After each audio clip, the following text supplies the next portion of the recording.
பார்த்து கொண்டிருப்பது 24 நியூஸ் தமிழ்.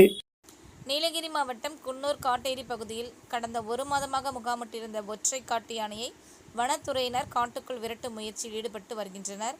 யானை வனத்துறைக்கு போக்கு காட்டி காட்டுக்குள் ஓடியது. நீலகிரி மாவட்டம் குன்னூர் மேட்டுப்பாளையம் தேசிய நெடுஞ்சாலையில் தற்போது பலாப்பழ சீசன் துவங்கியுள்ளதால் சமவெளி பகுதியில் இருந்து காட்டு யானைகள் வரத் தொடங்கியுள்ளது. இந்நிலையில் ஒற்றை ஆண் காட்டு யானை ஒன்று கடந்த ஒரு மாத காலமாக சமவெளி பகுதிக்கு செல்லாமல் மேட்டுப்பாளையம் குன்னூர் தேசிய நெடுஞ்சாலையில் முகாமிட்டிருந்தது.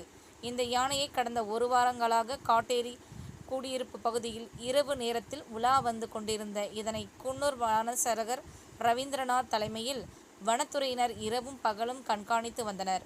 இந்த ஒற்றை காட்டு யானை இப்பகுதியில் பிறந்தது என்பதால் இங்கு இருந்து செல்லாமல் சுற்றி வந்து வனத்துறையினருக்கு சவால் விட்டது.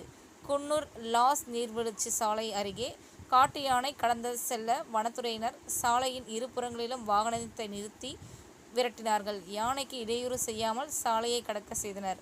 அப்போது தனியார் எஸ்டேட் சாலையில் யானை சென்றபோது எதிரே வந்த கேஸ் சிலிண்டர் வாகனத்தை அதன் ஓட்டுநர் பின்னோக்கி இயக்கினார். இதனால் அப்பகுதியில் சில நேரம் பரபரப்பு நிலவியது. பிறகு யானை தேயிலை தோட்டத்திற்குள் இறங்கியது.